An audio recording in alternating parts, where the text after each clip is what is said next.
Hey guys, it is Becky Call, realtor with Keller Williams Realty. I am here with my friend Jordan Surratt. Jordan, introduce yourself. Hey guys, I'm Jordan with Greenlight Properties at Keller Williams Greenville Central off of Butler Road in Greenville. Awesome. So I was tasked with bringing you in here today to talk about a topic in real estate. And everybody wants to talk about interest rates rising or the shortage of homes or what buyers are supposed to do. But I think the most under talked about part of real estate is the relationship side. Oh, absolutely. I agree completely. Where would you go with that conversation? God, we can start anywhere. So the big thing is, a lot of people think, well, real estate is, this or is that and what it all boils down to is real estate is actually just a relationship business. We are tasked with building those relationships and taking care of our clients and making sure that we have that relationship with them. So we have a foundation to make sure that they're taken care of. That is one thing that has just really hit home for me recently for some reason. I'm coming to a place in my business where I feel like I don't want to say successful, but I'm able to be carrying a lot of deals and doing well. And I'm very thankful for it. But it's not any deals to me that keeps me going. It's just the love for the people that I have that I'm working with. And I know we kind of have a mutual client, do we want to call him right now? For sure. That we would willingly give an arm, a leg, and probably both of our vehicles just to get him to have a house. I mean, we kind of have. So, that's what it's all about, though. I mean, making sure that people are in a position to where they're going to be happy because, a real estate investment is one of the most expensive things you'll ever buy, right? So, we want to make sure that we have that relationship with them and we know them so that when they get in that home, that they're happy. And then we can check back in, occasionally and say, hey, what's going on? Or, maybe get invited to their barbecues or whatever and kind of see that process along the way. But that's what kind of makes us who we are. So I have mentioned to you, I had gone to college and graduated with a degree in psychology, minored in child advocacies. I had no idea how much that was going to impact my real estate career.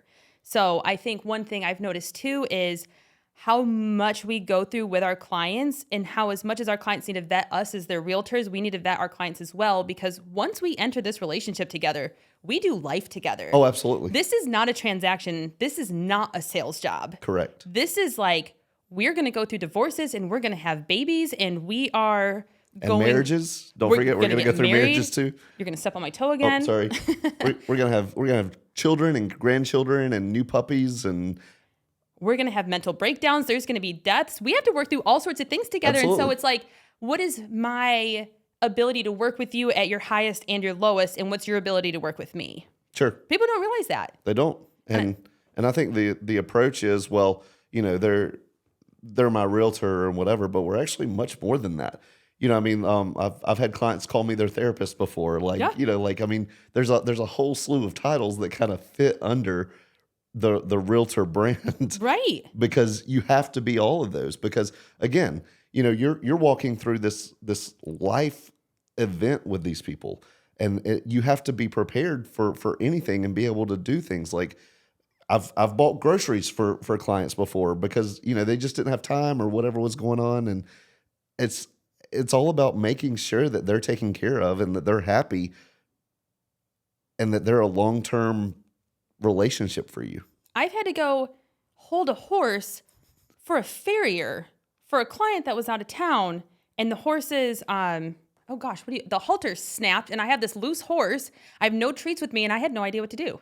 There are so many parts of our job that people don't realize that goes into this. No, we need to unpack that. What happened in that situation? So I was at this farm, and I just sat there. I was in the beginning of my real estate career, probably 3 months in. Really? So Tryon, Landrum area? Yeah, Green Creek. Okay. So I get out to this house, and I really wanted to sell this property. It was for one of my girlfriends, but she was going to be a buyer, and at the time they were looking up to $500,000. Not that volume ever changes what I do, but at that time it was a huge thing. Yes, if you're trusting me with this business, I'm willing to go help you with your horse, as long as you know I'm not a horse person. I love horses. I just am not a rider, things like that. So I go out to this property, and she's like, you just have to hold it. Very docile horse, totally fine. Farrier will be there.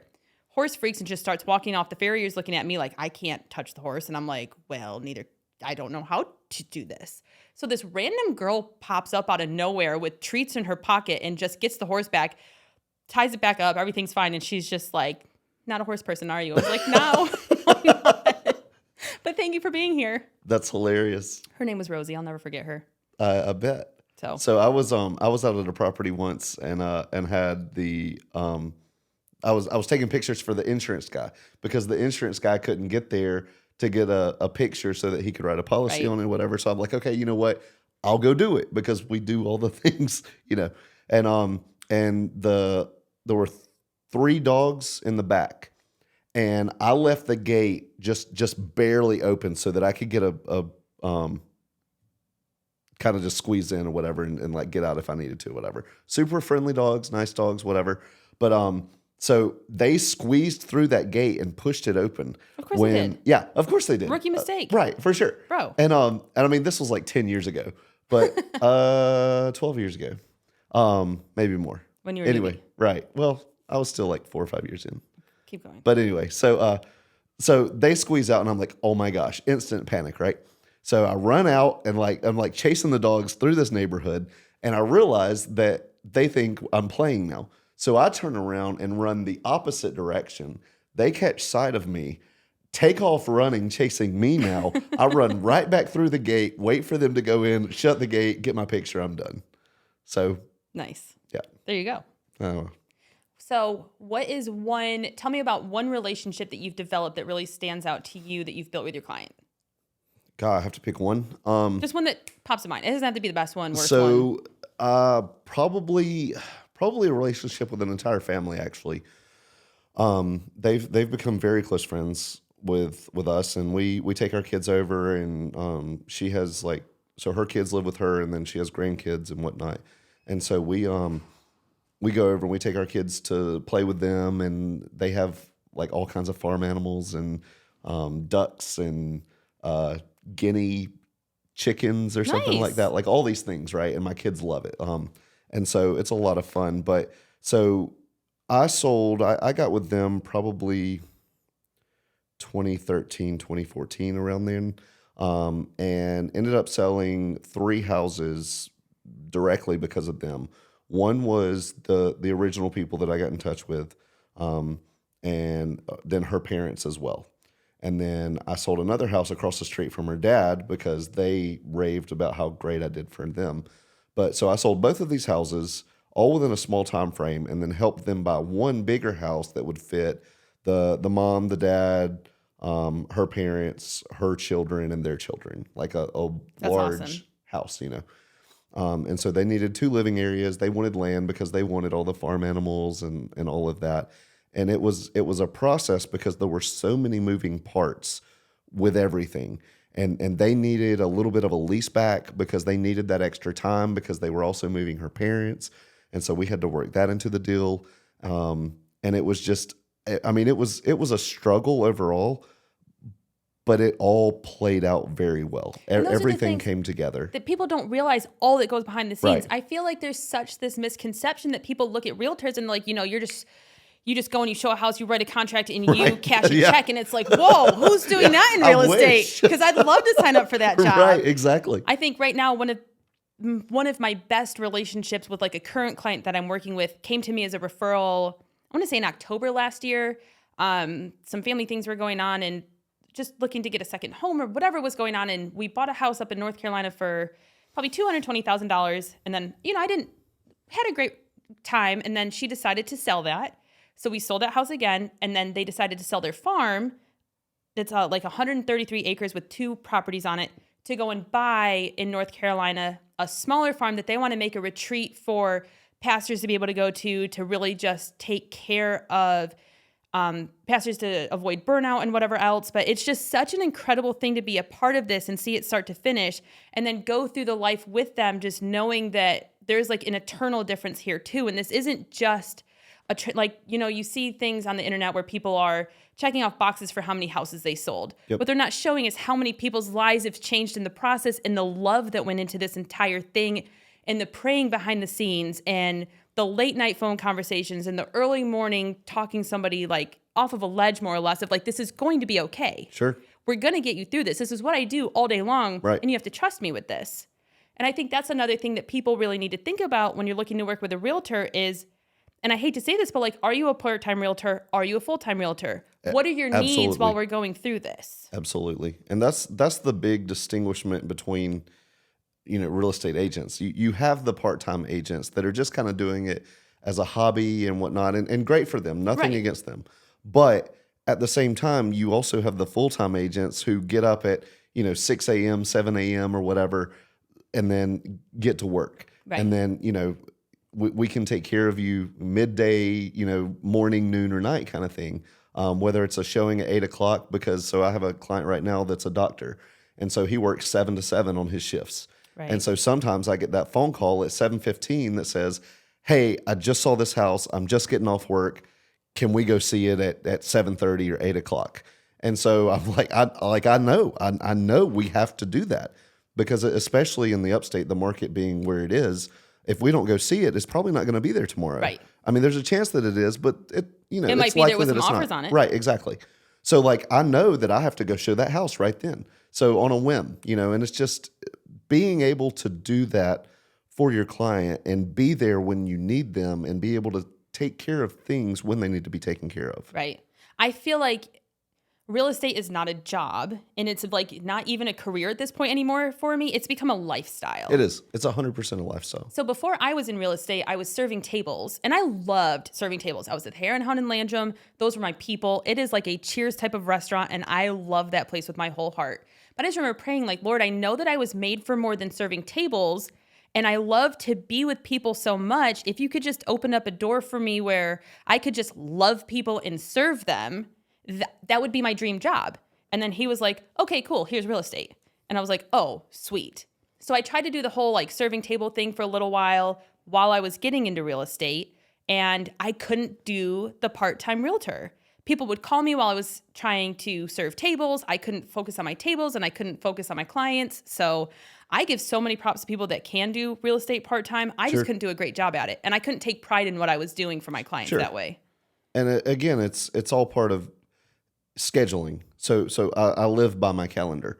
Right. So if it's not in my calendar, it just doesn't exist. So as soon as something happens, as soon as something schedules, if somebody says, hey, you want to come do a podcast with me at 2 o'clock or 3 o'clock or whatever Nobody it is would do today, that. then I have to put in my schedule right then, because then I know, okay, this is how I have to work around this. And, and then if somebody calls me and says, hey, we need to go do this, I've got something there. And, so it's just, it's all about time management and just being able to, again, be there for your client. So, some newer realtors have come through the office and they'll ask for advice and whatever. And I remember being a new realtor and somebody had told me, don't waste your time with other realtors. Don't go to those functions. You have to be out you have to be out with the public finding business. That was something that I knew better. Like, I'm so thankful for my dad being who my dad is, because he taught me the power of networking. So I would go to every networking event. And that is probably one of the best things I did, keeping on the topic of relationships, is building those relationships with other realtors, because we're going to be across the closing table from each other. We have to work with each other. And out the gate, some of what had kept me going was working like agent referrals for other agents that couldn't get it because they knew that I was hungry. I was after it. They had given me some business to stand on my own two legs with that then I could take to my sphere of influence and say, look what I've done. I never would have done that without building those relationships with everybody else. See, that's the worst advice anyone could ever give you. Right. Like talk to everybody, develop a Yes. relationship with everybody that you can, because you never know what you're going to be able to help them with or what they're going to be able to help you with. Like, one case is I developed a relationship with an agent in my office, and she called me and said, hey, I've got this client that I think they're a better fit for you. Can we maybe set something up? And it turned out I was a better fit. I just, personality matches and whatnot, and Right. knowing how people work well together. Like, you want to be able to have that. And I have agents that I know, like, if I can't connect with a certain client, but I know, oh my gosh, Becky will absolutely connect with this person, then I have that relationship and I know that you're my go-to. And, or if I have a marketing question or whatever it may be, Right. somebody that I can go to and be like, oh my gosh, I am so sorry, but I don't know what to do here. Yeah. Or they can come to me and say the same thing. I mean, my office door is always open when I'm there, because I want people to know that they can come to me and Yeah. talk to me. And if you need help, like, I'm there. Like let me help you. Please let me help you. I feel like most of what our job is finding out the answers to questions. Oh. And in order to do that, Absolutely. we need to know where to go to find the answers. The relationships we have with closing attorneys, that we have with the lenders, that we have with other agents, with brokers, my company, your company, wherever it is, the more people that we're able to call and talk to and brainstorm with, like, I feel like that's where all of this growth is. Absolutely. One of my favorite agents that I have stayed in touch with is out of Nashville, and he can answer some questions for me that I just don't know, just from a more global level. Like, hey, I might be so zoomed in here because I work the Western North Carolina, upstate of South Carolina so much. What does this look like for you where you guys are? And it just adds depth to who I am. So, but you also have that relationship because now you know that you can trust him with your clients. Right. So if you have somebody moving to the Nashville area, you can call him and be like, hey, I really need you to take care of these people. These are my people. I need you to make sure that they get the house that they want. And if you need anything, call me. But you have that connection.